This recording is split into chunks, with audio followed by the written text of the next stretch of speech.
Welcome to CheckouttheRileys. We're gonna have a boat ride going to Burias. Staring at herself in the mirror on the restroom door. Voices in her head.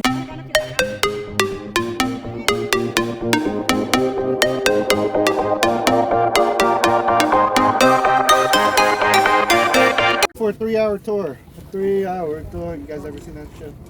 Lasted like 15 years. 3-hour tour. 1, 2, 3, 4.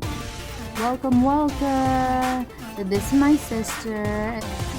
Those two are my husband, my future brother-in-law, my mom, my nephew and niece, and my sister. Yep. Look at this clear water.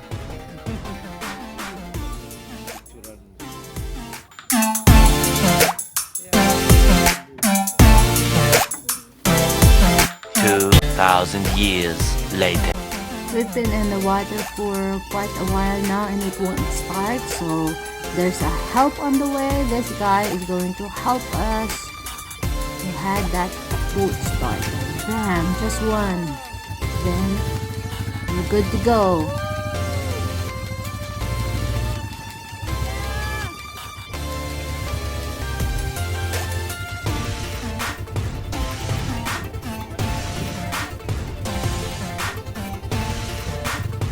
This is a 20 minutes ride.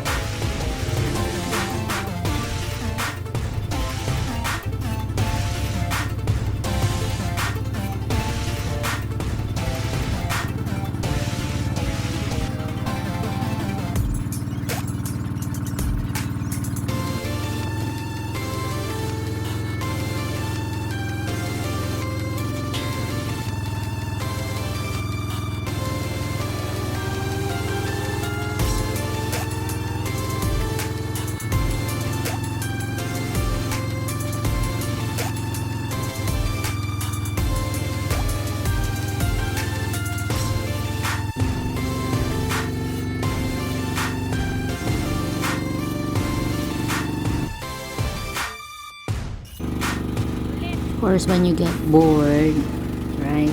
This is my nephew. There.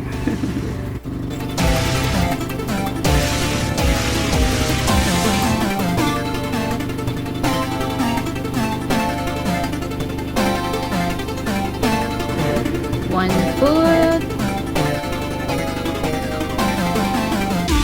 Then two.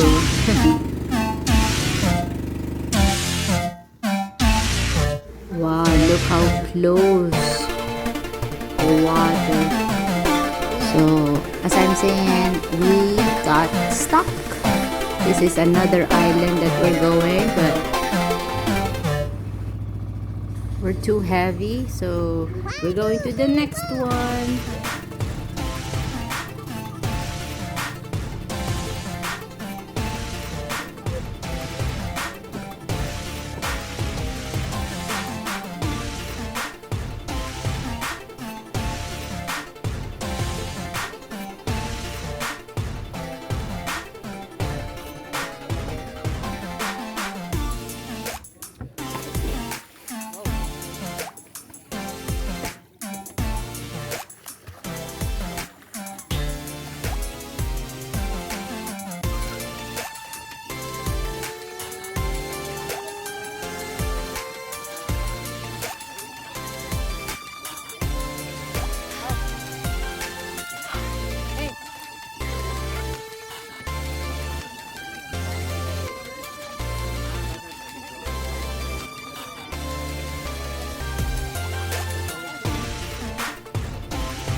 we decided to go to another island where there's like a transparent boat there for to take a picture.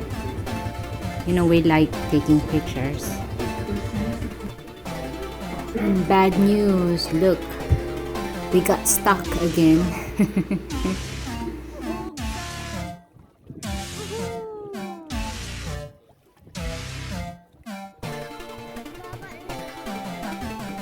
Look how clear the water is. Wow.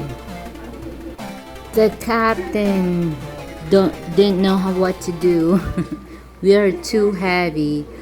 Well, I think we get stuck because it's low tide. It's not that we're heavy, it's just low tide. We left at 7 o'clock. We should have left like as early while it's high tide, right? In the morning it's high tide. Yeah, we'll try again.